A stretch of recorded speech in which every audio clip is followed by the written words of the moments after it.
अस्सलाम वालेकुम। वालेकुम सलाम। बेटा कैसे हैं आप लोग? अल्हम्दुलिल्लाह ठीक है। आप कैसे हैं? मैं ठीक हूँ अल्हम्दुलिल्लाह। वॉइस क्लियर है मेरी? Ma'am yes come ma'am. आ रही है। कम आ रही है? नो मैम सही है। ठीक है।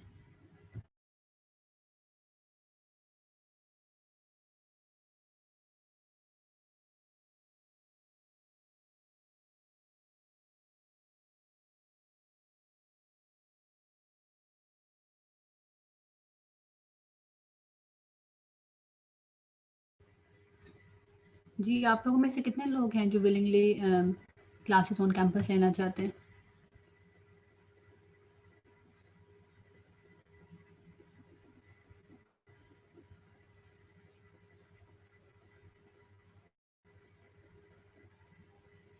कितने लोगों ने वैक्सीनेशन करवा ली है अब तक?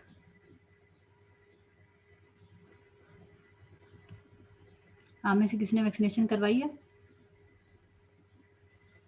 नो मैम अभी तो नहीं करवाई, अभी वो नंबर ही नहीं आया है हमारा। आपने अप्लाई किया हुआ है रजिस्ट्रेशन के लिए? Yes ma'am. अप्लाई किया हुआ है, वो कह रहे थे कि 5-6 दिन तक पता चलेगा नंबर का। अच्छा, उसको दोबारा करते रहें फिर, क्योंकि एक दो दफ़ा में तो वो नहीं करते, फिर उसके बाद भेज देते हैं। क्योंकि जब तक वैक्सीनेशन नहीं होगी तब तक तो आप लोगों को कोई नहीं आने देगा यूनिवर्सिटी में। जितना इसको आप जल्दी मैम करेंगे, अगर कोई कम से कम ऐसे ही एक। इन्होंने इसको कंपल्सरी करना था तो ये मतलब पहले मेल कर सेकंड देते ना डोज में साथ जा सकते हैं। वाले। हाँ, ये है कि अगर कंपल्सरी करना था तो फिर 2-3 हफ़्ते पहले ईमेल भेज दें कि तब से खुलेंगे तो उससे पहले-पहले आप लोग वैक्सीनेशन करा लें। और जिसकी वैक्सीनेशन हुई होगी तो वो आ जी मैम, सकेगा, क्योंकि वरना नहीं आ सकते। तो 2 डोज मतलब पूरे 1 महीने का प्रोसेस है ये सारा। हुँ। हाँ, कुछ वैक्सीनेशंस का जो है वो 21 डेज़ का है, जैसे साइनोफार्म 21 डेज़ का है, साइनोवैक जो है वो 28 डेज़ के बाद सेकंड डोज़ लगती है। तो ऑलमोस्ट महीना ही है। जी मैम।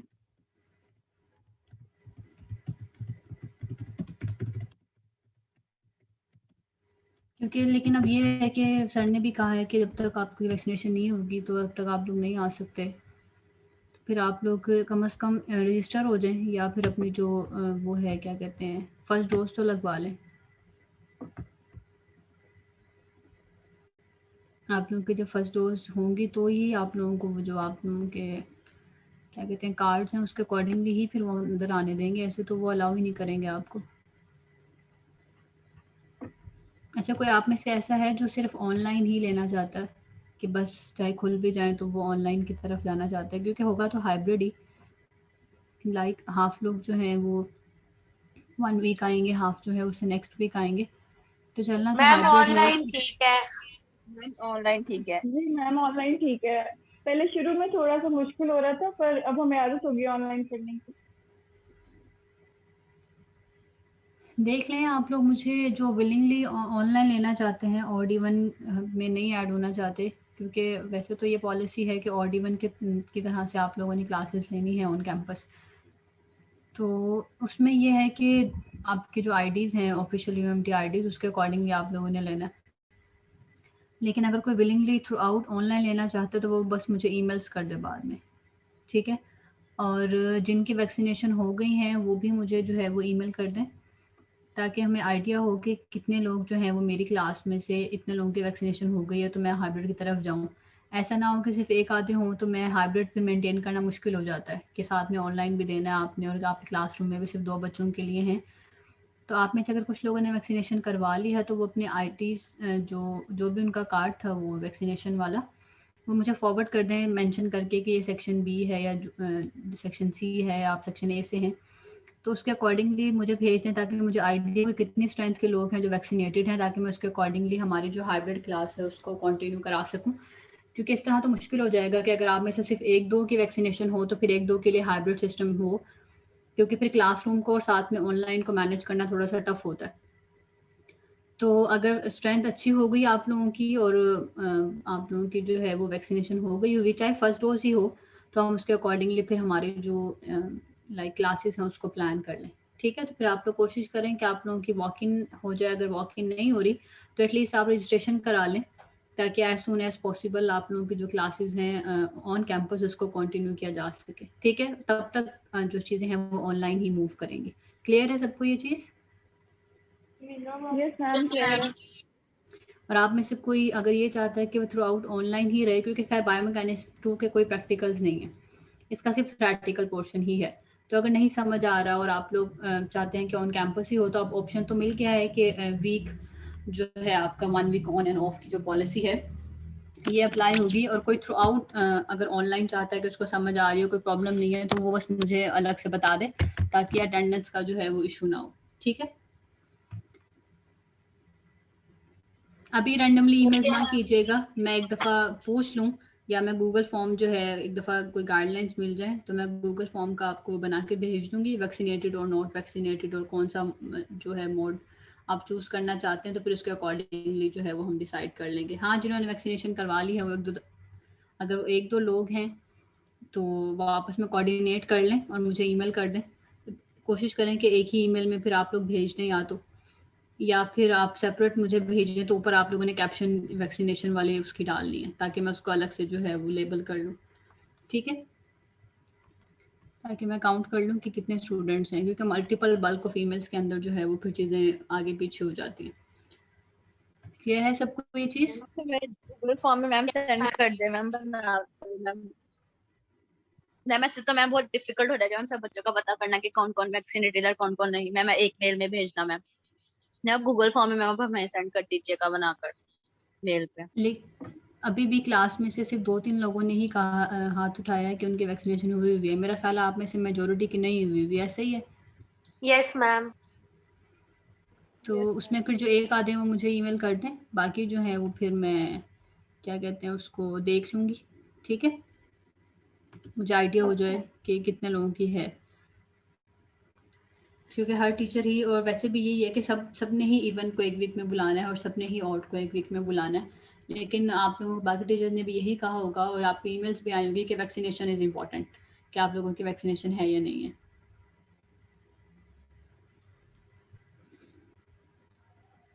अच्छा, बैक टूवर्ड्स बायोमैकेनिक्स, किसी को याद है हमने लास्ट लेक्चर में क्या पढ़ा था?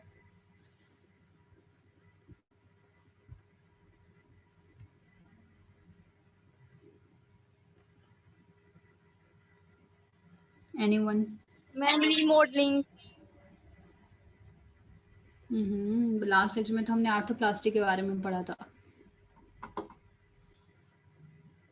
कि आर्थोप्लास्टी क्या होती है, जॉइंट की आर्थोप्लास्टी, जो रिप्लेसमेंट जो सर्जरीज हैं उनको हम आर्थोप्लास्टी कहते हैं। नी जॉइंट, हिप जॉइंट और शोल्डर जॉइंट जो हैं इनकी हम कॉमनली आर्थोप्लास्टी जो है वो परफॉर्म करते हैं। किसी को याद है आर्थोप्लास्टी के बारे में?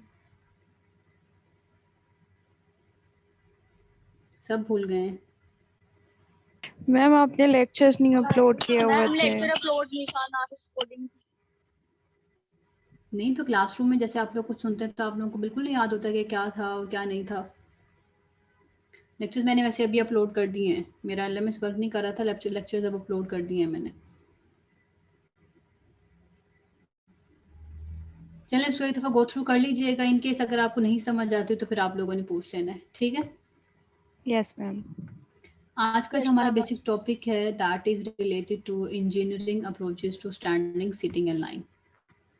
बायोमैकेनिक्स के पॉइंट ऑफ व्यू से इट्स वेरी इंपॉर्टेंट, ठीक है, कि आपका पोस्चर कैसा है, क्योंकि डिफरेंट जो पोस्चर्स हैं उनमें आपके जो मसल्स की एफिशिएंसी है, जो मसल वर्क है वो डिफरेंट हो जाता है।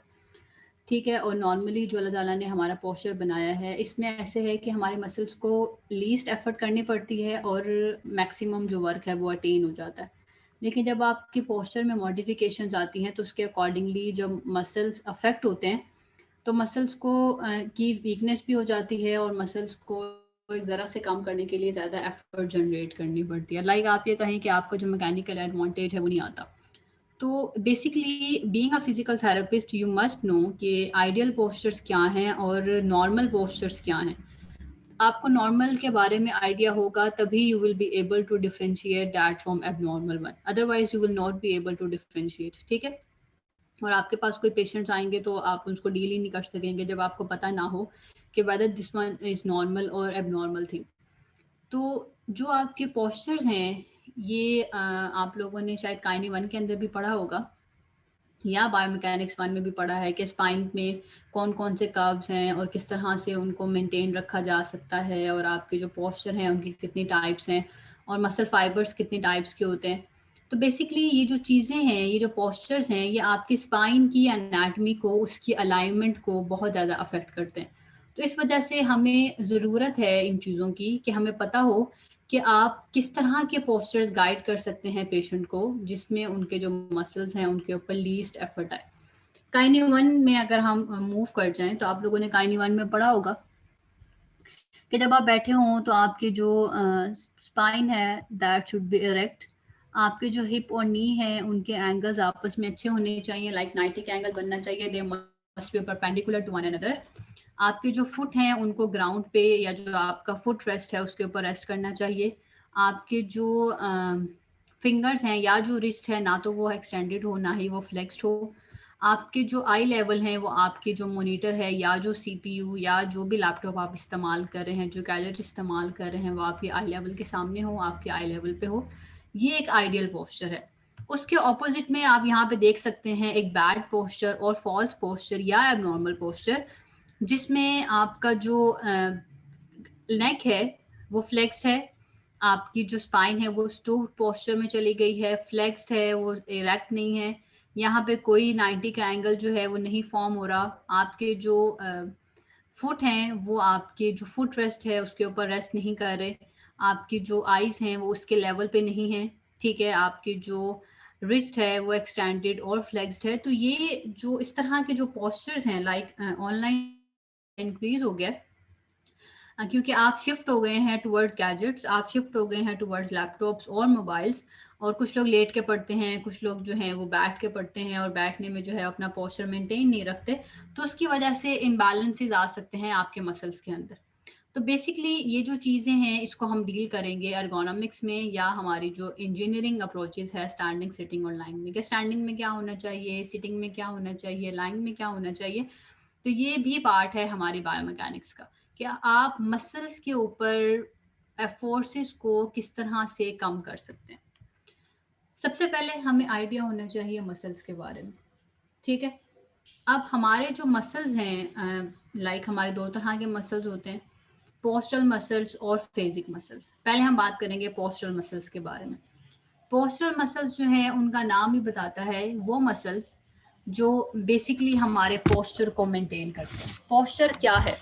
Posture is basically expression of your body, कि आपकी जो बॉडी है उसका एक्सप्रेशन है पोस्चर। कि बेसिकली जो आपका पोस्चर है उसके अंदर आपका जो मसल्स हैं जो बेसिकली आपके ग्रेविटी मसल्स, कि जो आपकी ग्रेविटी के अगेंस्ट आपको मेंटेन करके रख रहे हैं। जैसे कि आपका जो एक्सटेंसर्स हैं नॉर्मली, ठीक है, extensors are called as anti gravity muscles. सारे नहीं, हम एक रफ सी बात कर रहे हैं, ठीक है। तो ये आपके पोस्चर को मेंटेन रखते हैं। पोस्चर क्या है? स्टैंडिंग, सिटिंग, लाइंग, जो भी आपकी ये एक्सप्रेशंस हैं जो आपको अपेरेंटली नज़र आ रहे हैं या आपकी बॉडी के, या आपकी अलाइनमेंट है जो डिफरेंट बॉडी पार्टनर्स की या डिफरेंट बॉडी पार्ट्स की, that is basically a posture. तो आपके जैसे ये बात ऑलमोस्ट मैं अपने हर लेक्चर में ही रिपीट करती हूँ आप लोगों को, कि आपके जो मसल्स हैं वही मूव कराते हैं आपकी बोन्स को। आप खुद, आपके जो बोन्स हैं they are not capable of any kind of movements, ठीक है। तो अब क्या है कि आपके जो पोस्चरल मसल्स हैं बेसिकली ये कॉन्ट्रैक्ट करते हैं, तो ये मूव कराते हैं या आपके पोस्चर को मेंटेन करते हैं। तो अगर ये मसल्स ना ठीक हों तो बोन्स आपस में कोलैप्स हो जाएं, ठीक है। ये अगर आप मेंटेन ना करके रखें तो बोन्स जो हैं वो उस तरह से काम ना करें। तो बेसिकली जो पोस्चरल मसल्स हैं ये आपकी जो स्केलेटल है, ठीक है, उसके कोलैप्स से जो है वो उसको बचाते हैं। Postural muscles act predominantly to sustain your postures in the gravity field, ठीक है। जो हमारे पोस्चरल मसल्स हैं ये एंटी ग्रेविटी हैं। अगर सिर्फ gravity all the time act करती रहे तो हम नीचे ही पड़े रहें, ठीक है। हमारे मसल्स जो हैं या हम मूव ही ना कर सके, हमारे जो मसल्स हैं, जो पोस्चरल मसल्स हैं, ये ग्रेविटी के अगेंस्ट काम करके, कॉन्ट्रैक्ट करके हमारा जो पोस्चर है उसको मेंटेन करते हैं। Basically there are two types of skeletal muscles, postural muscles and the phasic muscles. जो पोस्चरल मसल्स हैं, क्योंकि ये एंटी ग्रेविटी मसल्स हैं, इनको throughout the day contract करना पड़ता है, तो वो मसल्स या वो मसल फाइबर्स जो कि एंडोरेंस के साथ एसोसिएटेड हैं, which are your slow twitch fibres. मैं इसको बहुत डिटेल में नहीं जाऊंगी, ये वही चीज़ है जो आपने काइनी 1 में पहले पढ़ी होगी कि basically there are two types of muscle fibres, fast twitch fibres and the slow twitch fibres. तो फास्ट ट्विच फाइबर्स वो होते हैं जो स्ट्रेंथ के साथ एसोसिएटेड होते हैं, और स्लो ट्विच फाइबर्स वो मसल्स होते हैं जो आपके स्ट्रेंथ के साथ, एंडोरेंस के साथ एसोसिएटेड हैं, जिन्होंने थ्रू आउट द डे काम करना होता है, जो एंटी फटीग होते हैं, जो फटीग रेजिस्टेंट होते हैं। तो बेसिकली अगर हम पोस्चरल मसल्स की बात करें तो these muscles contain mostly slow Twitch muscle fibres and have a greater capacity for sustained work. Greater capacity for sustained work का क्या मतलब है? एंडोरेंस इनकी बहुत अच्छी होती है कि ये थ्रू आउट द डे, जैसे अगर आप खड़े हैं तो आप खड़े ही हैं, ठीक है, ऐसा नहीं है कि आप एकदम से बीच में कोलैप्स करेंगे और गिर गए, ठीक है। क्यों? क्योंकि आपके एंटी ग्रेविटी मसल्स की एंडोरेंस बड़ी अच्छी है। They are prone to hyper activity.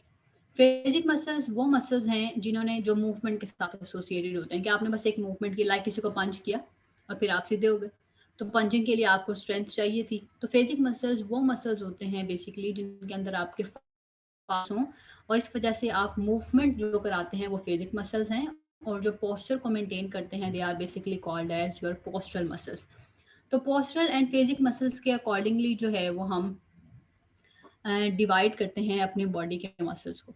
Mostly ऐसा है, आप ये कहें कि यूनिवर्सल लॉ नहीं है कि सारे ही एक्सटेंसर्स जो हैं वो पोस्चरल मसल्स हैं, कुछ हमारे फ्लेक्सर्स भी हैं जो पोस्चरल हैं, लेकिन फ्लेक्सर्स में हमारे कुछ फ्लेक्सर्स ऐसे हैं जो एक जॉइंट पे फ्लेक्सर हैं तो दूसरे जॉइंट पे एक्सटेंसर हैं। जैसे आप लोगों ने काइनी में 2 जॉइंट एक्टिंग मसल्स के बारे में पढ़ा होगा, लाइक हमारे जो क्वाड्रिसेप्स हैं या जो हमारे हैमस्ट्रिंग्स हैं। अब जो हैमस्ट्रिंग है वो नी का तो फ्लेक्सर है लेकिन हिप का एक्सटेंसर है, ठीक है, लेकिन वो भी हमारा पोस्चरल मसल है। तो बेसिकली हम ये नहीं कह सकते कि सारे ही हमारे जो एक्सटेंसर हैं सिर्फ वही पोस्चरल हैं। एक्सटेंसर के साथ साथ हमारे जो फ्लेक्सर्स हैं कुछ, वो भी हमारे जो है वो पोस्चरल मसल्स होते हैं या एंटी ग्रेविटी मसल्स होते हैं। इट डिपेंड्स अपॉन कि वो कहाँ पे प्लेस है। जैसे ट्राइसेप है, एक्सटेंसर है, हैमस्ट्रिंग है, हिप का एक्सटेंसर है, नी का फ्लेक्सर है, एरेक्टर मसल है, ठीक है, ये भी हमारे जो है वो पोस्चरल मसल्स हैं। रेक्टस फेमरस है, टेंसर फेशिया लाटा है, स्वास है, इरेक्टर स्पाइनी है, ये सारे के सारे वो मसल्स हैं जो पोस्चरल मसल्स में आते हैं। अच्छा, जहाँ तक बात ये है कि स्केलेटल मसल्स को हम कैटेगराइज करते हैं 2 कैटेगरीज में, पोस्चरल एंड फेजिक। इसी तरह से हम स्केलेटल मसल को कैटेगराइज करते हैं as muscles which prone to tightness and muscles which prone to weakness. Prone का क्या मतलब है? जिनमें टाइटनेस हो सकती है जो, या जिनमें जो है वीकनेस हो सकती है। तो वो मसल्स जो प्रोन टू टाइटनेस होते हैं, जिनमें हमेशा टाइटनेस होती है, वो पोस्चरल मसल्स होते हैं, और वो मसल्स जिनमें टेंडेंसी होती है वीकनेस की कि वो जल्दी वीक हो जाते हैं, वो हमारे फेजिक मसल्स हैं, ठीक है। तो हम पोस्चरल मसल्स को ये भी कह सकते हैं which are prone to tightness, और फेजिक मसल्स को हम ये भी कह सकते हैं which are prone to weakness. तो फेजिक मसल्स में हमारे टिबियालिस एंटीरियर हैं, हमारे ग्लूटियाइन हैं, हमारे जो हैं वो स्पाइन के फ्लेक्सर्स हैं, रेक्टस एब्डोमिनस, हमारे ट्रैप हैं, हमारे कैपिटस लॉन्गस, कैपिटस और कोलाएं हैं जो हमारे डीप फ्लेक्सर्स हैं नेक के, डेल्टॉइड है, डाइगैस्ट्रिक्स हैं, ये जो हमारे जॉ के मसल्स हैं। तो ये बेसिक हमारे मसल्स हैं जो फेजिक मसल्स हैं। हमने इनको डिवाइड किया है which are prone to tightness and which are prone to weakness के अकॉर्डिंगली। अब ये जो हमारे 2 टाइप्स ऑफ मसल्स हैं, लाइक हमारे जो क्या कहते हैं फेजिक मसल्स हैं और जो पोस्चरल मसल्स हैं, इनमें बैलेंस होना बहुत ज़रूरी है। जैसे एगोनिस्ट एंटागोनिस्ट में बैलेंस होना बहुत ज़रूरी है, क्योंकि एगोनिस्ट, ये आप समझ लें कि पोस्चरल मसल्स और फेजिक मसल्स आपस में एगोनिस्ट एंटागोनिस्ट का काम परफॉर्म करते हैं, ठीक है। पोस्चरल मसल्स बेसिकली जो है ये हमारे, आप कहें कि फैसिलिटेटर भी हैं या हमारे हाइपर एक्टिव मसल भी हैं। इनका इनहिबिटरी इफेक्ट होता है हमारे फेजिक मसल्स के ऊपर, जो कि हमारे आप कहें हाइपो एक्टिव मसल्स हैं। किस तरह से? जैसे एक एगोनिस्ट एंटागोनिस्ट को इनहिबिट करता है, ठीक है। जैसे एक एंटागोनिस्ट जो है, आप जैसे एग्जांपल ये ले लें कि मैंने अपने एल्बो को फ्लेक्स करना है, एल्बो की फ्लेक्शन काम है बाइसेप्स का, ठीक है। अब अगर जब मैं बाइसेप की फ्लेक्शन परफॉर्म कर रही हूँ और मेरे अगर ट्राइसेप की लेंथनिंग ना हो, तो फिर मेरे बाइसेप की जो फ्लेक्शन है वो भी परफॉर्म प्रॉपरली नहीं हो पाएगी। क्योंकि अगर मैं अपनी एल्बो, आप सब अपनी एल्बो को फ्लेक्स करके देखें, आप एल्बो को जब फ्लेक्स करते हैं तो पीछे से आपका जो ट्राइसेप है उसकी लेंथनिंग ज़रूरी है। अगर ट्राइसेप टाइट होगा तो एल्बो की फ्लेक्शन कंप्लीट नहीं हो पाएगी। लाइक एगोनिस्ट एंटागोनिस्ट का एक दूसरे के साथ बैलेंस में काम करना ज़रूरी है। अगर एक में भी प्रॉब्लम हो तो दूसरे की जो मूवमेंट है वो कंप्लीट नहीं होती। तो यही वाली बात है कि दोनों टाइप के मसल्स के अंदर बैलेंस होना ज़रूरी है। अगर एक मसल टाइट हो जाएगा तो वो उससे अपने ऑपोजिट वाले मसल को वीक कर देगा। ठीक है, वो किस तरह से वीक कर देगा वो हम आगे इसको डिस्कस करेंगे। एक और टर्म है जो इन दोनों ग्रुप ऑफ मसल्स में इम्बैलेंस के लिए इस्तेमाल होती है, विच इज कॉल्ड है सूडोपरेसिस। परेसिस का मतलब होता है वीकनेस, सूडो मीन्स फॉल्स। अगर आपके फेजिक मसल्स वीक हो जाएं या फेजिक मसल इनहिबिट हो जाएं, जैसे हमने कहा था कि हमारे जो पोस्चर मसल्स हैं ये इनहिबिट कर देते हैं फेजिक मसल्स को, तो अगर हमारे फेजिक मसल्स इनहिबिट हो जाएं या वीक हो जाएं तो इसको कहते हैं कि ये सूडोपरेसिस है हमारे फेजिक मसल्स का। ये क्यों हुआ? क्योंकि इम्बैलेंस हो गया था ग्रुप ऑफ मसल्स में। अब ग्रुप ऑफ मसल्स का इम्बैलेंस का क्या मुराद है, ये हम समझेंगे अपर क्रॉस सिंड्रोम और लोअर क्रॉस सिंड्रोम से। दो तरह के सिंड्रोम्स हैं जो डेवलप होते हैं हमारी बॉडी में, और ये सिंड्रोम्स ओब्लीगली डेवलप होते हैं। जैसे वीकनेस ओब्लीगली इनकाउंटर करती है वीकनेस को, और टाइटनेस ओब्लीगली इनकाउंटर करती है टाइटनेस को अपर एरिया में। इसी तरह से लोअर एरिया में भी टाइटनेस ओब्लीगली इनकाउंटर करती है टाइटनेस को, और वीकनेस ओब्लीगली इनकाउंटर करता है वीकनेस को। या इन अदर वर्ड्स ये समझ लें, अगर फ्रंट के मसल्स वीक होंगे तो ऑपोजिट के मसल टाइट होंगे, या अगर पीछे के मसल टाइट होंगे तो वो फ्रंट के मसल्स को वीक कर देंगे। इसी तरह से अगर फ्रंट से पेक्ट मेजर टाइट होगा तो पीछे से रेम्बॉइड्स, सिराटस, ये सारे मसल्स जो हैं वो वीक हो जाएंगे। ऐसे ही यहाँ पे अगर पीछे से ये स्पाइन का एक्सटेंसर जो कि इरेक्टर स्पाइन है, अगर ये टाइट होगा तो ये फ्रंट से हमारे जो स्पाइन के फ्लेक्सर्स हैं, जो एब्डोमिनल फ्लेक्सर्स हैं, उनको वीक कर देगा। इसी तरह से अगर हिप का फ्लेक्सर टाइट होगा तो पीछे से हिप का एक्सटेंसर वीक हो जाएगा। तो एगोनिस्ट एंटागोनिस्ट एक दूसरे के ऑपोजिटली काम करते हैं, और टाइटनेस जो है वो ओब्लीगली मूव करती है और वीकनेस भी ओब्लीगली मूव करती है। ये हमारे अपर क्रॉस सिंड्रोम और लोअर क्रॉस सिंड्रोम है। यहाँ तक कोई प्रॉब्लम है किसी को? No ma'am. Distal cross syndrome की बात कर लेते हैं। ये हमारा डिस्टल क्रॉस सिंड्रोम है। अब कॉमन सेंस की बात है, एक स्पाइन के ऊपर आगे मसल लगा हुआ है, पीछे मसल लगा हुआ है। ठीक है, आगे जो लगा हुआ है स्पाइन पे वो उसके फ्लेक्सर्स हैं, और जो पीछे लगा हुआ है वो उसके एक्सटेंसर्स हैं। अगर मैं पीछे वाले मसल्स को टाइट कर दूं तो क्या वो स्पाइन को पीछे नहीं खींचेंगे? खींचेंगे ना, क्योंकि वो टाइट हो गए हैं। अब जब वो उसको पीछे खींचेंगे तो उसके आगे जो मसल अटैच हैं वो खींचेंगे, उनकी लेंथनिंग होगी। ठीक है, जब उनकी लेंथनिंग होगी तो बायोमैकेनिक्स 1 में आप लोगों ने पढ़ा होगा कि जब किसी स्ट्रक्चर को आप खींचते हैं, उसकी स्ट्रेचिंग करते हैं या लेंथनिंग करते हैं, तो एक टाइम के बाद उसके बीच के मसल फाइबर्स टूटना शुरू हो जाते हैं, और जब मसल फाइबर्स कम होंगे तो वो मसल वीक हो जाएगा। वो मसल क्यों वीक हो जाएगा? Because strength is directly proportional to the cross sectional area of a muscle fibre. जब मसल फाइबर का नंबर ही कम हो गया तो क्रॉस सेक्शन एरिया कम हो गया। जब क्रॉस सेक्शनल एरिया कम हो गया किसी भी मसल फाइबर का, तो उसमें वीकनेस आ जाएगी। तो क्या हुआ, पीछे से जब हमारे इरेक्टर स्पाइन टाइट हुए तो फ्रंट के सारे मसल्स, क्योंकि आपकी स्पाइन पीछे गई, क्योंकि बोन को मूव मसल्स ही कराते हैं, तो आगे के सारे मसल्स खिंच गए। ठीक है, उनकी लेंथनिंग हो गई। उनकी जब लेंथनिंग हुई तो एक टाइम के बाद उनके बीच के मसल फाइबर्स रप्चर होना शुरू हो गए, क्योंकि आपने पोस्चर वही मेंटेन कर लिया। अगर आप 1-2 मिनट के लिए पोस्चर चेंज करते हैं तो वो इफेक्ट नहीं डालते। लॉन्ग टर्म अगर आप एक ही पोस्चर को रखते हैं तो आपके मसल्स का इम्बैलेंस शुरू हो जाता है। तो समझो कि फ्रंट के मसल्स जो एब्डोमिनल्स हैं वो सारे के सारे वीक हो गए, उनकी माइक्रो रप्चरिंग स्टार्ट हो गई, तो वो ऑटोमेटिकली जो है वो वीक हो जाएंगे। तो जब फ्लेक्सर्स टाइट हो, जब एक्सटेंसर्स टाइट होते हैं तो फ्लेक्सर्स वीक हो जाते हैं। ठीक है, ये एगोनिस्ट एंटागोनिस्ट एक दूसरे के रेसिप्रोकल में काम करते हैं। इसी तरह से हिप का फ्लेक्सर टाइट हुआ, उसके रेसिप्रोकली जो हिप का एक्सटेंसर था विच इज ग्लूटियस मैक्सिमस वो वीक हो गया। तो लोअर क्रॉस सिंड्रोम में हमारे जो मसल्स टाइट होते हैं they are extensors of spine which are erector spinae and the flexors of hip which is इलियोपस।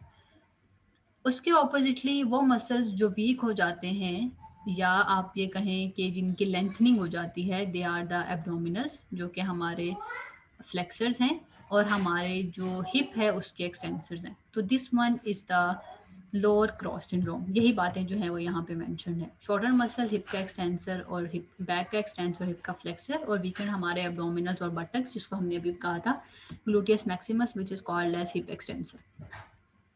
Back extensor का ऑपोजिट एब्डोमिनल है, हिप फ्लेक्सर का ऑपोजिट हमारे बटक्स हैं जिसको हमने ग्लूटियस मैक्सिमस का। साइन एंड सिम्टम्स क्या होंगे हमारे लोअर क्रॉस सिंड्रोम के? This one is the pelvis. Pelvis पे फ्रंट पे हमारा फ्लेक्सर अटैच है और बैक साइड पे हमारा ग्लूटियस मैक्सिमस एक्सटेंसर अटैच है, ठीक है। अगर ये मसल टाइट हो तो ये पेल्विस को आगे की तरफ खींच लेगा, ठीक है। मसल यहाँ लगा हुआ है, मसल टाइट हो गया, शॉर्ट हो गया, तो ये पेल्विस को आगे की तरफ खींचेगा। जब पेल्विस को आगे खींचेगा तो पेल्विस एंटीरियरली टिल्ट हो जाएगी, ठीक है। जब ये पेल्विस को आगे खींच रहा है और पेल्विस एंटीरियरली टिल्ट हो रही है तो हमारा जो बैक है उसके ऊपर लॉर्डोसिस आना शुरू हो जाएगा। लॉर्डोसिस का क्या मतलब है? आप लोगों ने बायोमैकेनिक्स 1 में पढ़ा होगा कि आपको जो स्पाइन है इसके दो तरह के कर्व्स होते हैं, primary curve and the secondary curve. और हमारी जो स्पाइन है वो कन्वेक्स बैकवर्ड है और कनकेव फॉरवर्ड है, ठीक है। तो अब यहाँ से हमारा जब हिप का फ्लेक्सर टाइट हुआ, उसने पेल्विस को नीचे खींचा तो पेल्विस एंटीरियरली टिल्ट कर दी। जब पेल्विस ने एंटीरियरली टिल्ट किया है तो पीछे से जो इसके ऊपर यहाँ पे हिप का एक्सटेंसर लगा हुआ था वो भी खींच गया, उसकी लेंथनिंग हो गई। और जब काफ़ी अरसे के लिए ऐसा रहा तो ये लेंथनिंग जो फाइबर से उनका रप्चर स्टार्ट हो गया और हिप के एक्सटेंसर्स की स्ट्रेच की वजह से हिप एक्सटेंसर्स वीक हो गए। यहाँ पे पेल्विस के एंटीरियरली टिल्ट करने से ये जो बैक के मसल्स थे इनमें जो है वो टाइटनेस आना शुरू हो गई। जब ये टाइट हुए हैं तो इन्होंने फ्रंट के एब्डोमिनल्स को स्ट्रेच किया तो फ्रंट के एब्डोमिनल्स जो हैं वो वीक होना शुरू हो गए। तो समझ ये बात आ गई कि जब लोअर क्रॉस सिंड्रोम होता है तो पेल्विस एंटीरियरली टिल्ट कर जाती है। पेल्विस के आगे मूव करने से जो लंबर का एरिया है, लंबर का कर्व एग्जैजुरेट कर जाता है which is called as hyperlordosis. जब हिप के फ्लेक्सर्स आगे की तरफ मूव करते हैं उसकी वजह से हिप के एक्सटेंसर्स पे जब स्ट्रेच आता है तो हिप के एक्सटेंसर्स वीक हो जाते हैं। जब हिप एक्सटेंसर्स वीक होते हैं तो हिप जो है वो सफिशेंटली एक्सटेंड नहीं हो पाएगा। तो ये साइन एंड सिम्टम्स हैं लोअर क्रॉस सिंड्रोम के। किसी को प्रॉब्लम है इसके अंदर? No ma'am. ठीक है, ये वो चीज़ें हैं जो आप लोगों ने काइनी 1 में पढ़ी हैं कि जब एंटीरियर पेल्विक टिल्ट होती है तो साथ में आपके जो लंबर का कर्व है वो एग्जैजुरेट कर जाता है। ये आपकी जो है वो डिफरेंट पोस्चर अलाइनमेंट्स हैं। This one is an ideal alignment जिसमें आपकी जो थ्रेसिक है वो स्लाइटली कन्वेक्स जो है बैकवर्ड है और फिर आपका जो लंबर का कर्व होता है ये कन्वेक्स फॉरवर्ड होता है। अब अगर इसमें एग्जैजुरेशन हो जाती है कि आपकी जो, क्योंकि अपर क्रॉस सिंड्रोम जब यहाँ डेवलप होता है तो आपका जो हेड है वो आगे की तरफ मूव कर जाता है, चिन पॉकिंग हो जाती है और आपकी जो फॉरवर्ड हेड पोस्चर है वो बन जाता है। उसकी वजह से आपकी जो कन्वेक्स जो बैकवर्ड जो एक कर्व होता है वो और ज़्यादा एग्जैजुरेट हो जाता है, जिसको हम कहते हैं काइफोसिस डेवलप हो गया। काइफोसिस के साथ साथ लंबर की जो आपका कर्व है वो आगे की तरफ आ जाता है which is called as lordosis. तो काइफोलॉर्डोटिक पोस्चर बन जाता है। क्यों? क्योंकि पेल्विस जो है वो एंटीरियरली टिल्ट हो गई है। ये एक और आपकी एबनॉर्मैलिटी है पोस्चर अलाइनमेंट में। अगर पेल्विस पोस्टीरियरली टिल्ट कर जाए तो इसके पोस्टीरियरली टिल्ट करने से ये जो लंबर का एक नॉर्मल कर्वेचर था ये भी ख़त्म हो जाता है विच इज़ कॉल्ड एज कि हमारी जो स्पाइन है उसकी स्ट्रेटनिंग हो गई है या फ्लैट बैक है, कि जब आप दीवार के साथ बिल्कुल खड़े हों अपनी कमर लगा के तो कोई कर्व नहीं आता।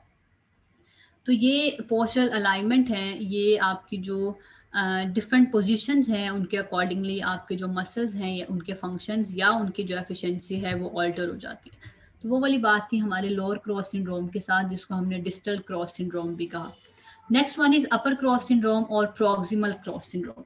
ये भी सेम वही चीज है कि आपके डायनल पैटर्न्स के अंदर जो है वो टाइटनेस रन करती है और डायनल पैटर्न के अंदर आपकी जो वीकनेस है वो रन करेगी। कि अगर फ्रंट से आपके नेक के फ्लेक्सर्स जो हैं वो वीक हैं तो ऑपोजिट पे आपके जो नेक के एक्सटेंसर्स होंगे वो टाइट होंगे। यहाँ फ्रंट से अगर पेक्ट मेजर पेक्ट माइनर टाइट है तो पीछे से आपके जो रेम्बॉइड्स हैं जो स्ट्रेटस इंटीरियर है वो वीक होगा। तो ये रेसिप्रोकल में एगोनिस्ट एंटागोनिस्ट जो है वो दूसरे के साथ काम करते हैं, ठीक है। तो यही वाली बात जो है वो इसके अंदर है। शॉर्टन मसल पेक्ट मेजर है, ट्रेपीजियस है, levator स्कैपुली and SCM. Shorten muscles वो वाले मसल्स हैं जो टाइट होते हैं और ये वो मसल्स हैं जो आपके पोस्चरल मसल्स हैं। फेजिक मसल्स वो मसल्स हैं जो वीक होते हैं, क्योंकि हमने पहले बात की थी, हमने इनको कैटेगराइज किया था ऐसे, the muscles which are prone to tightness and the muscles which are prone to weakness, ठीक है। तो वीकेंड मसल्स में हमारे सारे फेजिक मसल्स होते हैं, जो जिनके ऊपर इनहिबिटरी इन्फ्लुएंस आता है, जिनके ऊपर वीकनेस आती है, वो सारे के सारे फेजिक हैं। हमारे स्कैपुली के रेम्बॉइड्स, हमारे जो ट्रेपीजियस हैं, हमारे जो सेंटीरियर मसल्स हैं, हमारे जो नेक के डीप फ्लेक्सर्स हैं, क्योंकि नेक के एक्सटेंसर्स जो हैं वो टाइट होते हैं और नेक के फ्लेक्सर्स जो हैं वो फेजिक मसल्स हैं, तो वो वीक हो जाते हैं। ठीक है, हमने अभी लॉन्गस कैपिटस और कोलाई के बारे में पढ़ा था। तो ये वो चीज़ें हैं जो हमारे जो अंडरस्टूड है कि फेजिक मसल्स ने हमेशा वीक ही होना है और पोस्टल मसल्स ने हमेशा टाइट ही होना है। ठीक है, ये हमारा अपर क्रॉस सिंड्रोम है। This one is the ideal alignment. जब आप क्या जरा सा आप आगे, जैसे आप लोगों ने पढ़ा होगा बायोमैकेनिक्स में कि स्लाइड जो चेंज आता है आपके हेड में, वो मतलब आप थोड़ा सा भी आगे की तरफ अगर मूव करते हैं तो नॉर्मल न्यूट्रल पोजीशन में नेक का कोई लोड नहीं है, कोई वेट नहीं है, लेकिन आप 1 इंच भी आगे की तरफ अगर नेक को मूव करते हैं तो आपके जो मसल्स हैं उनके ऊपर लोड बढ़ना शुरू हो जाता है। तो स्लाइड सी अगर आप फॉरवर्ड हेड करते हैं तो उसकी वजह से आपकी जो मसल वर्क है वो चेंज हो जाता है, और ये जो पोजीशन है ये अपर क्रॉस सिंड्रोम की है कि फ्रंट से क्योंकि आप जब आगे की तरफ मूव कर रहे हैं तो पीछे के मसल्स टाइट हो रहे हैं, पीछे के मसल्स टाइट होंगे तो फ्रंट के सारे फ्लेक्सर्स जो हैं ये ओवर स्ट्रेच हो जाएंगे। जो ओवर स्ट्रेच होती है चीज वो वीक हो जाती है, उसी प्रिंसिपल के अकॉर्डिंगली कि ओवर स्ट्रेच चीज के मसल फाइबर स्ट्रक्चर होते हैं और स्ट्रेंथ जो है वो डायरेक्टली प्रोपोर्शनल है to the cross sectional area of a muscle fibre. जब क्रॉस सेक्शनल एरिया कम हो जाता है मसल फाइबर्स के टेयर होने की वजह से, तो ऑटोमेटिकली जो वीकनेसेस हैं वो आना शुरू हो जाती हैं। अच्छा, ये बात हो गई, ये उसी में आप कहें कि एग्जैजुरेशंस हैं कि जो लोग बहुत ज़्यादा आगे की तरफ मूव करके रखते हैं और अपना जो पोस्चर है उसको बहुत स्टूप करके बैठते हैं, लैपटॉप के ऊपर ही झुके हुए होते हैं और अपने जो शोल्डर्स हैं उनको बैकवर्ड रखने के बजाय फॉरवर्ड रखते हैं, तो उनके केस में rounded shoulder postures with popping चीन एंड फॉरवर्ड हेड पोस्चर जो है ये आ जाता है। ठीक है, तो ये आप कह सकते हैं कि अपर क्रॉस सिंड्रोम की लेट स्टेजेस हैं कि जिसमें ये जो सिम्टम्स हैं ये आपके डेवलप होना शुरू हो जाते हैं पेशेंट के अंदर। इसके क्या साइन एंड सिम्टम्स हैं? हेड प्लेस फॉरवर्ड, ठीक है, हेड जो है वो आपका आगे रहेगा तो पीछे के मसल सारे जो है वो टाइट हो जाएंगे और फ्रंट के मसल्स जो है सारे के सारे वो वीक हो जाएंगे। आपकी जो शोल्डर ब्लेड्स हैं वो रेज्ड होंगी, ठीक है, अबडक्टेड होंगी। आपका ऊपर का जो सर्वाइकल स्पाइन है वो एक्सटेंडेड हो जाएगी और आपके शोल्डर जो है वो आगे की तरफ आ जाएंगे, जैसे राउंडेड हो जाएंगे। ठीक है, बहुत आगे की तरफ जो है वो मूव कर जाएंगे। इट्स क्वाइट कॉमन, आप में से मेजोरिटी जो है उनके राउंडेड शोल्डर पोस्चर्स होंगे, क्योंकि हम बिल्कुल इरेक्ट नहीं बैठते, हम बहुत स्टूप होकर बैठते हैं। हमारे लाइफ साइकिल जो है वो चेंज हो गया है, हमारा जो मॉडिफिकेशन आ गई है हमारे लाइफस्टाइल के अंदर, उसकी वजह से जो पोस्चरल चेंजिंग्स हैं वो बहुत ज़्यादा कॉमन है। मेरी जो मास्टर्स की रिसर्च थी वो इसी के ऊपर थी, forward head posture and the rounded shoulders. और मैंने यूएमटी से ही वैसे कलेक्ट किया था सारा डाटा, और मेजोरिटी जो हम मेरी कोलीग्स थी वो सारी की सारी जो है वो फॉरवर्ड हेड पोस्चर और या राउंडेड शोल्डर के साथ थी, क्योंकि हम में से कोई भी आइडियल जो पोस्चर है उसको नहीं अडेप्ट करता। हम बहुत स्ट्रेट मूव नहीं करते, हमने कोई भी जैसे लैपटॉप भी यूज़ करना है तो हमने लेवल पे रख के नहीं करते, जो भी रिक्वायरमेंट्स हैं, हालांकि we are well aware of that, लेकिन हम वो सब चीज़ें नहीं करते। तो उसकी वजह से जो मेरी रिसर्च थी वो बेसिकली इसके ट्रीटमेंट के ऊपर बेस करती थी। मैं इसलिए इसको यहाँ पे कोट कर रही हूँ क्योंकि हम आगे जो है वो ट्रीटमेंट के पोर्शन के ऊपर जाएंगे। तो मेरे जो रिसर्च टारगेट थे मेरे, उसमें मैंने 3 ग्रुप्स बनाए थे। अब हमने अब इसमें पीछे बात की है कि पेक मेजर की टाइटनेस हो जाती है और पीछे से रेम्बॉइड्स मसल्स जो हैं वो वीक हो जाते हैं, क्योंकि रेसिप्रोकल में काम करते हैं दोनों। तो एक ग्रुप को मैंने पेक माइनर की स्ट्रेंथनिंग कराई थी, क्योंकि ये एक बेसिक रूल है कि जो वीक स्ट्रक्चर्स होते हैं उनकी हमेशा स्ट्रेंथनिंग होती है और जो हमारे टाइटन स्ट्रक्चर होते हैं उनकी स्ट्रेचिंग होती है। या इन अदर वर्ड्स हम ये कह सकते हैं, क्योंकि हमने ये कहा कि phasic muscles are prone to weakness, तो हम कहेंगे कि फेजिक मसल्स की हमेशा स्ट्रेंथनिंग होती है और स्ट्रेंथनिंग हमेशा रेजिस्टेंस एक्सरसाइजेस से होती है। और जो हमारे पोस्चर मसल्स हैं, because they are prone to tightness, तो टाइटन जो स्ट्रक्चर्स होते हैं वो शॉर्ट हो जाते हैं, और शॉर्टन स्ट्रक्चर की फ्लेक्सिबिलिटी को और लेंथ को इम्प्रूव करने के लिए हम हमेशा स्ट्रेचिंग एक्सरसाइजेज जो हैं वो कराते हैं। ठीक है, तो अब 3 ग्रुप्स थे, उनमें से एक को हमने सिर्फ पेक माइनर की स्ट्रेचिंग कराई, एक ग्रुप को हमने सिर्फ रेम्बॉइड्स की स्ट्रेंथनिंग कराई, और थर्ड वन जो हमारा ग्रुप था उसको हमने दोनों चीज़ें कराई कि हमने पेक माइनर की स्ट्रेचिंग भी कराई और हमने जो रेम्बॉइड्स थे उनकी स्ट्रेंथनिंग भी कराई। तो सबसे ज़्यादा फर्क जो है वो थर्ड कैटेगरी को पड़ा, क्योंकि दोनों चीज़ें ज़रूरी थी। पेक माइनर की स्ट्रेचिंग भी ज़रूरी था और पीछे से जो रेम्बॉइड्स में वीकनेस आ गई है पेक की टाइटनेस की वजह से, तो उसके केस में जो थर्ड ग्रुप था उसको सबसे ज़्यादा फर्क पड़ा, और ये रिसर्च बेस्ड चीज़ है। ठीक है, कि यही हमारी जो है वो एविडेंस बेस्ड प्रैक्टिस है। तो समझ ये आ गई कि अपर क्रॉस सिंड्रोम में या लोअर क्रॉस सिंड्रोम है, तो उसमें ट्रीटमेंट के पॉइंट ऑफ व्यू से जो वीकेंड मसल्स होगा हमेशा उसकी स्ट्रेंथनिंग होगी, और जो टाइटन स्ट्रक्चर होगा हमेशा उसकी स्ट्रेचिंग होगी। ठीक है, तो ये इस सवाल का जवाब है कि how to correct this cross syndrome, by strengthening phasic muscles and by lengthening और स्ट्रेचिंग योर पोस्चरल मसल्स। ठीक है, ये वही बात है। तो अब क्या होगा, अब हमारी जो लोअर क्रॉस सिंड्रोम में पेल्विस एंटीरियरली टिल्ट हो गई थी। क्यों टिल्ट थी? क्योंकि हमारे हिप के फ्लेक्सर्स टाइट थे और पीछे से एक्सटेंसर्स वीक हो गए थे। तो हमने अब हिप के फ्लेक्सर्स जो कि टाइट हैं उनकी रेंज को गेन कराने के लिए स्ट्रेचिंग करानी है, और जो पीछे से हमारा हिप का फ्लेक्सर है जो कि वीक हो गए थे उनकी हमने स्ट्रेंथनिंग करानी है। तो वो पेल्विस जो एंटीरियरली टिल्ट हो रही थी अब वो पोस्टीरियरली टिल्ट हो जाएगी। पोस्टीरियर टिल्ट का मतलब है एंटीरियर से पीछे आते हुए नॉर्मल के पर हम उसको रोक लेंगे, क्योंकि बिल्कुल पोस्टीरियर टिल्ट भी जो है वो भी फ्लैट बैक पोस्चर कॉज कर देती है। तो एंटीरियर टिल्ट को हमने पोस्टीरियर या टुवर्ड्स नॉर्मल जो है वो लेके आना है। इसके अलावा हमने अभी बात की थी कि अपर क्रॉस सिंड्रोम में हमारे जो शोल्डर्स हैं वो फॉरवर्ड मूव कर जाते हैं। आपने पेशेंट को कहना है कि ऐसे मूव पीछे करें जैसे रिट्रैक्शन करते हैं, कि दोनों शोल्डर ब्लेड्स को एक दूसरे के पास लेके आए। ठीक है, तो इससे पेशेंट जो है उसको रिलीफ होगा और हमारे जो पेक्ट है फ्रंट से उनकी स्ट्रेचिंग होगी। इसके अलावा हमने पीछे बात की कि हमारे जो स्टर्नोक्लीडोमास्टाइड मसल हैं उनकी टाइटनेस हो जाती है। तो हम पेशेंट को ये जो पोजीशन है ये गाइड करते हैं कि आपने अपना हेड एलिवेट करना है, चिन को आपने बिल्कुल जो है वो एयर के इन लाइन लेके आना है, और अपना जो ये हेड है इसको टुवर्ड शोल्डर लेके आना है, और यहाँ से एक हाथ रख के स्टेबलाइज करना है। तो आपका स्टर्नोक्लीडोमास्टाइड जो मसल है वो स्ट्रेच हो जाएगा। खैर इसके ऊपर इतना परेशान नहीं होना, स्ट्रेचिंग आप इंडिविजुअल हर मसल की जो है वो थेरेप्यूटिक्स में सीखेंगे, तो वहां से आप इसकी जो इन सारे मसल्स की जो स्ट्रेचिंग है उसको देख सकते हैं। बेसिकली अभी सिर्फ आपको प्रिंसिपल बताने की बात है कि phasic muscles are prone to weakness, तो हमेशा उनकी स्ट्रेंथनिंग होगी, and postural muscles are always prone to tightness, तो उनकी हमेशा जो है वो स्ट्रेचिंग होगी या लेंथनिंग होगी। तो ये सारा वही है जो हमने अभी पीछे पढ़ा है, upper cross syndrome and the lower cross syndrome.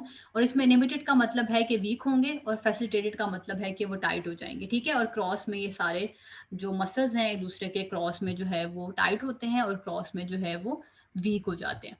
Next one है स्टैंडिंग पोस्चर। क्योंकि हमने इंजीनियरिंग अप्रोचेस पढ़नी है सिटिंग, स्टैंडिंग एंड लाइंग की, सबसे पहले हम देखेंगे कि स्टैंडिंग पोस्चर के अंदर कौन कौन सी जो फोर्सेस हैं वो एक्ट करती हैं। वही जो हमने कल लास्ट लेक्चर में पढ़ा था कि जब आप खड़े होते हैं या आपका कोई भी पोस्टर है तो दो तरह की एक्सटर्नल फोर्सेस होती हैं। First one is gravity and other one is ground reaction force. कि जब आप चलते हैं तो आप ग्राउंड के ऊपर फोर्स लगाते हैं, और ग्राउंड न्यूटन के थर्ड लॉ के अकॉर्डिंगली आपके ऊपर जो है वो फोर्स को एक्सर्ट करता है। तो एफ जी जो है वो सेंटर ऑफ ग्रेविटी है, और एफ वी जो है वो आपकी ग्राउंड रिएक्शन फोर्स है। तो जब भी आप किसी भी टिपिकल इंडिविजुअल के ऊपर आप किसी भी फोर्स को मेजर कर रहे हो तो स्टैंडिंग में हम इन दो फोर्सेस को लाजमी देखते हैं, gravity and ground reaction force, और ये मेजर होती हैं एक फोर्स प्लेट के थ्रू। वो जो फोर्स प्लेट है, जैसे आप टाइल्स को सीमेंट लगा के फिक्स कर देते हैं ग्राउंड के ऊपर, इसी तरह से हमारी ये जो फोर्स प्लेट है ये हम ग्राउंड के ऊपर हमने फिक्स की होती है, और पेशेंट जो है उसको इसके ऊपर खड़ा किया जाता है। तो जब वो इसके ऊपर अपना पाँव रखता है तो इक्वली जब दोनों पाँव रखता है तो हमें एग्जैक्टली आइडिया हो जाता है, ये मेजर कर लेता है कि सेंटर ऑफ प्रेशर क्या है, कि जब आपने दोनों पाँव रखे हैं तो आपका पूरा बॉडी का वेट आपके पाँव के किस एरिया पे जो है वो सेंटर बनाता है, किस एरिया पे आके जो है वो इकट्ठा हो जाता है। या अगर आप हील ऑफ कर रहे हैं, टो ऑफ कर रहे हैं, तो आपकी जो भी साइकिल है उसमें किस तरह से कब कब आपका प्रेशर जो है वो कहाँ पे बढ़ता है। तो बेसिकली जो आपका पॉइंट ऑफ एप्लीकेशन है रिजल्टेंट फोर्स का ऑन फीट, उसको हम फोर्स प्लेट के थ्रू मेजर कर सकते हैं। इसके अंदर हमारे फोर्स ट्रांसड्यूसर्स होते हैं डिफरेंट कॉर्नर्स के ऊपर, जो बेसिकली फोर्स को जो है वो मेजर कर रहे होते हैं। तो सेंटर ऑफ प्रेशर जब आप दोनों पाँव के ऊपर खड़े हैं तो सेंटर ऑफ प्रेशर जो है वो हमारा नेविकुलर बोन के ऊपर होता है। आप लोगों ने पढ़ा होगा डिफरेंट टाइप्स ऑफ बोन्स हैं हमारे पाँव के अंदर, क्यूनिफॉर्म है, क्यूबाइड है, नेविकुलर है, टैलस है, कैल्केनियम है। तो बेसिकली हमारी जो नेविकुलर बोन है ये इसके ऊपर जब हम डायरेक्ट स्टैंडिंग में होते हैं तो हमारा जो सेंटर ऑफ प्रेशर है बेसिकली वो हमारी नेविकुलर जो बोन है उसके ऊपर बनता है। बेसिकली हमारे पास एक 3 डायमेंशनल फोर्स सिस्टम है। ये हर तरफ से, चाहे आप टो ऑफ कर लें, चाहे आप हील स्ट्राइक कर लें, आपकी जो भी फेस है उसमें डिफरेंट जो आपकी फुट के जो एरियाज हैं उनके ऊपर कहाँ पे कौन सी फोर्स लगती है उसको मेजर करती है ये फोर्स प्लेट। ठीक है, और आइडिया हो जाता है कि अच्छा ये मतलब रिसर्च बेस्ड चीज़ें हैं, इनसे ये आइडिया हो गया कि जब आप खड़े होते हैं तो कितने बॉडी वेट के आपकी फोर्स लगती है, और फोर्स जो है वो ज़्यादा कहाँ लगती है, और फोर्स को आप कैसे इक्वली डिस्ट्रीब्यूट कर सकते हैं। तो इस वजह से ये सारी चीज़ें जो हैं वो लैब्स में इस्तेमाल होती हैं। नेक्स्ट वन है, it is better to look at the inclination of foot rather than the height of the foot. Height of the foot के बजाय अगर आप इंक्लाइनेशन देखें, आपने ये नहीं देखना है कि आपका जो फुट है वो कितनी हाइट पे है, आपने ये देखना है कि उसकी इंक्लाइनेशन क्या है। इंक्लाइनेशन जो है वो डिटरमिन करती है कि आपके 4 फुट के ऊपर कितना लोड पड़ेगा। What do you mean by inclination? ये आपके फुट की इंक्लाइनेशन है कि ये किस तरह से इंक्लाइंड हुआ है। आपके फुट की क्या हाइट है ये मैटर नहीं करती, आपकी जो हील है और ये जो आपके 4 फुट है इसमें क्या एंगल बनता है, इनकी क्या इंक्लाइनेशन होगी, ये मैटर करती है। क्योंकि इंक्लाइनेशन के ऊपर बेस करता है कि आपके 4 फुट के ऊपर कितना लोड पड़ेगा। फॉर एग्जाम्पल, ये वो चीज है जब आपने हील्स पहनी है, ठीक है, बीइंग अ फीमेल आपने हील पहनी है। अब वो ये कहते हैं कि इंक्लाइनेशन में आपने सिर्फ ये ज्यादा जरूरी है कि आप इंक्लाइनेशन देखें कि इंक्लाइंड पाँव किस तरह है as compare to height of foot. क्योंकि हाइट तो फुट में आप वेजेस पहन ले तो भी आ सकती है, आप ब्लॉक हील्स पहन ले तो भी आती है, आप पेंसिल हील पहन ले तो भी आती है, लेकिन सब में आप डिफरेंट एक्सपीरियंस करेंगे। कभी आप पेंसिल हील पहन के चलने की कोशिश करें और उसके थोड़ी देर बाद आप वेज पहने तो आपको हेल ऑफ डिफरेंस फील होता है कि आपके जो 4 फुट है उस पर उस तरह का प्रेशर नहीं पड़ता। क्योंकि हाइट ऑफ फुट से ज्यादा इंक्लाइनेशन ऑफ फुट मैटर करती है कि फुट इंक्लाइंड किस तरह से हुआ है। क्योंकि इंक्लाइनेशन जो है ये बताती है कि 4 फुट के ऊपर कितना लोड आएगा। अब ये जो इंक्लाइनेशन है ये हाइट ऑफ फुट पे डिपेंडेंट नहीं है, ये फुट की लेंथ पे डिपेंडेंट है। ठीक है, फॉर एग्जाम्पल, आप 2 फ्रेंड्स हैं, आप इकट्ठे शॉपिंग के लिए गई, आपने सेम जूता बाय किया, ठीक है, 2 और 3 सेंटीमीटर की आप लोगों ने जो है हील ले ली या 3 इंचेस ले ली, चलो सेम है, लेकिन आप दोनों फ्रेंड्स की हाइट का डिफरेंस है और एक का पाँव बड़ा है एक का पाँव छोटा है according to the height.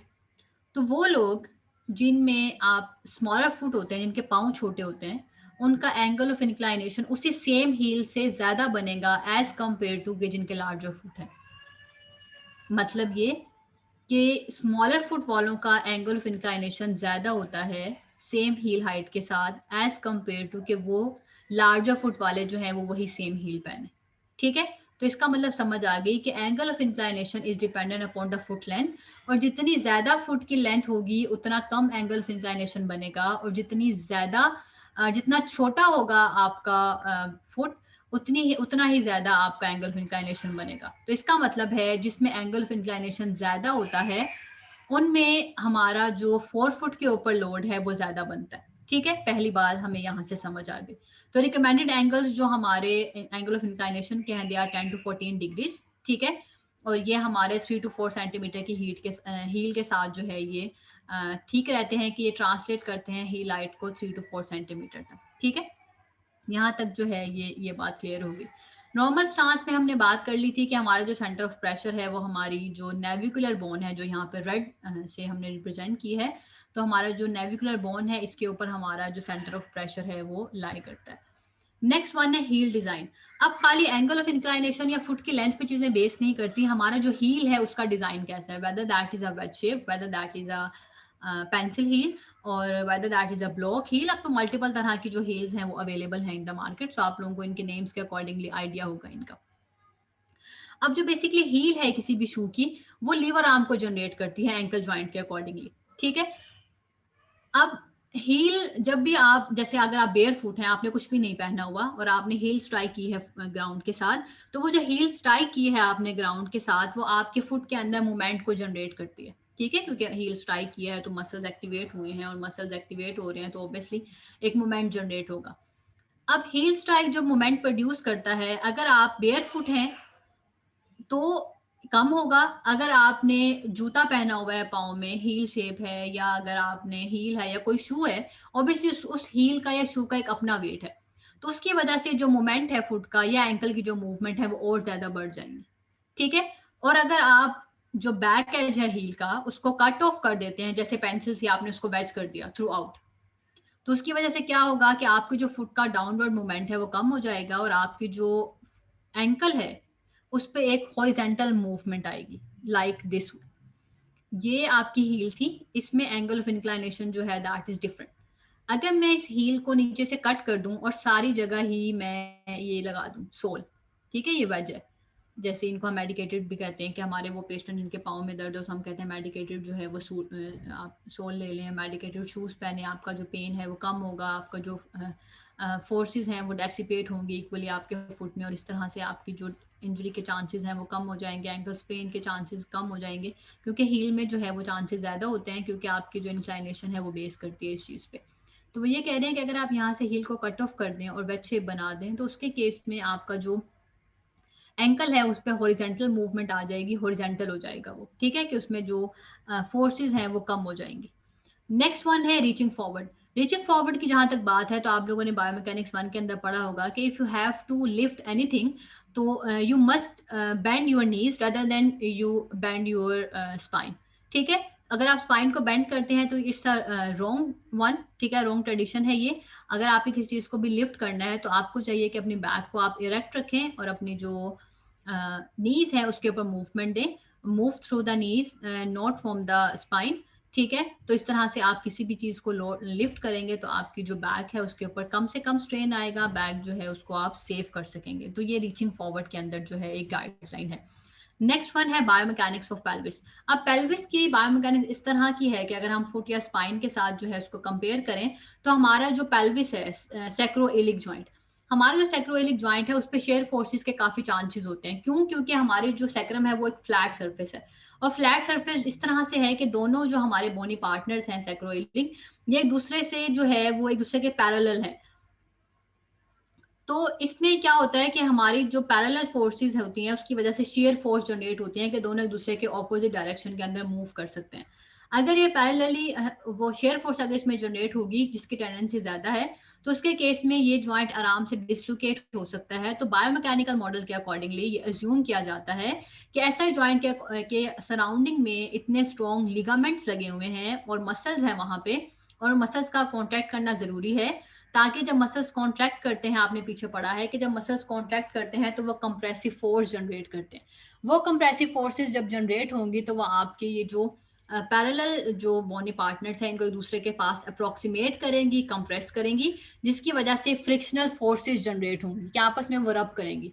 Frictional forces जब जनरेट होंगी तो शेयर फोर्स जनरेट नहीं हो सकती। तो इस तरह से एसआई जॉइंट खुद को इटसेल्फ बचाता है। तो ये जो फिनोमिना है this is called as self bracing of sacroiliac joint.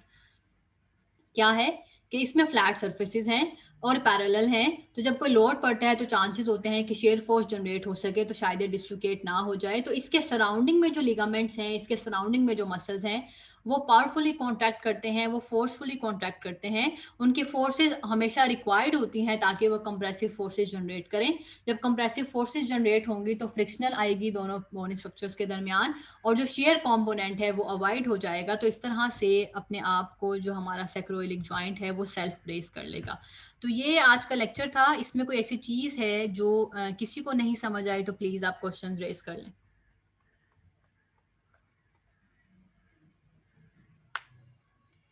कोई ऐसी चीज है आज के लेक्चर में जो आप लोगों को क्लियर नहीं हुई? मैम ये लास्ट वाली स्लाइड बायोमैकेनिक्स ऑफ पेल्विस, इसको रिपीट करते हैं एक बार। बायोमैकेनिक्स ऑफ पेल्विस में सिंपल सी इतनी सी बात है कि हमारे जो सैक्रोइलिक जॉइंट है ये चूंकि फ्लैट है, सैक्रम फ्लैट होती है, तो फ्लैट सर्फेसिस में जो है जब वो दूसरे के पैरेलल होती हैं तो शेयर फोर्सेस के चांसेस होते हैं कि एक दूसरे से ऑपोजिट डायरेक्शन में मूव करें। तो उस केस में जब शेयर फोर्सेस जनरेट होंगी तो ऑब्वियसली डिसलोकेशन के चांसेस हो सकते हैं। तो हमारा जो एसआई जॉइंट है इसके सराउंडिंग के जो लिगामेंट्स हैं या जो मसल्स हैं इनको फोर्सफुली कॉन्ट्रैक्ट करना चाहिए, और कॉन्ट्रैक्ट करना पड़ता है, फोर्स जनरेट करनी पड़ती है। और जब मसल फोर्स जनरेट करता है तो वो फोर्सेस जो है वो जॉइंट के ऊपर एज कंप्रेसिव फोर्सेस आती हैं, ठीक है।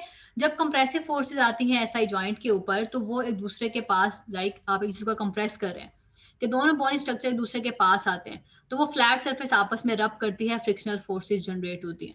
जब एक दूसरे के पास आएंगी, कंप्रेस होंगी, फ्रिक्शनल फोर्सेस जनरेट होंगी, तो फिर इसका मतलब है कि शेयर वाली फोर्सेस जनरेट नहीं हो सकती, क्योंकि वो तो पुल अपार्ट करने वाली फोर्सेस हैं, ऑपोजिट डायरेक्शन में मूव करने वाली फोर्सेस हैं। तो इस तरह से सैक्रोइलिक जॉइंट की बचत हो जाती है, सेल्फ ब्रेसिंग कहते हैं इसको सैक्रोइलिक जॉइंट की, ठीक है, कि वो खुद ही अपने आप को बचा लेता है, उसके सराउंडिंग के जो मसल्स हैं वो खुद ही उसको सेव कर लेते हैं, ठीक है। Okay, yes ma'am, okay, thank you ma'am. You welcome. इसके अलावा कोई क्वेश्चन है किसी का? No ma'am. सबको क्लियर हो गया ये? इसी वजह से जो ज़्यादा लंबी हील्स पहनती हैं फीमेल्स, उनमें ज़्यादा चांसेस होते हैं जैसे कि जो 4 फुट है उस पे लोड ज़्यादा पड़ता है, तो अक्सर लोगों की जो बोन है वो भी फ्रैक्चर हो जाती है। या फिर जैसे वो जाते हैं उसमें क्या कहते हैं, किसी भी इवेंट पे या किसी पार्टी में अगर पाँव ट्विस्ट हो जाए तो मोच आ जाती है, एंकल स्प्रेन जिसको कहते हैं। तो आप नॉर्मली खुद भी इस चीज़ को ऑब्जर्व करेंगे कि अगर आपने वेजेस पहने हो या कंफर्टेबल से शूज़ पहने हो जिनकी हील्स तो हो लेकिन ब्लॉक हील्स हो, तो आप बड़ा इजीली मूव कर रहे होते हैं। लेकिन अगर आपने वही हाइट सेम पेंसिल हील के अंदर पहनी हो, तो इंक्लाइनेशन जो है आपके फुट की, उसकी वजह से आपको चलने फिरने में बहुत प्रॉब्लम होती है। ठीक है, तो यही उसका जो है वो डिफरेंस है कि इंक्लाइनेशन जो है वो डिपेंडेंट होती है आपकी हाइट ऑफ हील के साथ और साथ में आपकी फुट की लेंथ के साथ। तो होपफुली ये सब चीजें क्लियर हो गई होंगी आप लोगों को। मैम स्मॉलर फुट का एंगल ऑफ इंक्लिनेशन ज्यादा होता है और उनके ऊपर जो 4 फुट के ऊपर लोड होता है वो भी ज्यादा होता है। जी, उनके ऊपर 4 फुट के ऊपर जो लोड है, क्योंकि एंगल ऑफ इंक्लिनेशन जितना ज्यादा होगा उतना ही ज्यादा 4 फुट के ऊपर लोड पड़ेगा। Okay ma'am. ये उस केस में है जब आप सेम हील्स पहन रहे हो, लाइक बड़ी वो वाला भी सेम हील पहन रहे हो और आप भी। हाँ, अगर बड़े वाले ने हील ज्यादा पहनी हुई और आपने छोटी पहनी हुई, फिर तो उसका एंगल ऑफ इंक्लिनेशन ज्यादा बनेगा। ये सेम हीट के लिए, ये सेम सॉरी हाइट की जो हील है उसके लिए है ये। हम कंपैरिजन के ओके तौर पे मैम। बात कर रहे हैं, ठीक है। लेकिन अगर आपका पाँव छोटा लेकिन आपने हील भी छोटी पहनी है और दूसरे बंदे ने जो है वो पाँव भी बड़ा है लेकिन हील बहुत ज्यादा बड़ी पहन ली है, तो ऑब्वियसली अगर हील ज्यादा है तो एंगल ऑफ इंक्लिनेशन फिर उसमें ज्यादा होगा। हाँ, अगर दोनों बंदों ने सेम हील पहनी हुई है, हाइट सेम है लेकिन पाँव छोटा बड़ा है, तो फिर जिसका पाँव छोटा होगा उसका एंगल ऑफ इंक्लिनेशन जो है वो ज्यादा होगा। ठीक है, ये उस रेफरेंस में कंपैरिजन आया होगा। क्लियर है सबको? Okay ma'am. Yes ma'am clear है। Yes ma'am. कोई क्वेश्चन है किसी का? No ma'am. No ma'am. No ma'am. ठीक है बेटा, मैं फिर इसको एंड कर रही हूँ। ओके, अल्लाह हाफिज। अल्लाह हाफिज मैम, टेक केयर। अल्लाह हाफिज अल्लाह मैम। हाफिज। अल्लाह हाफिज।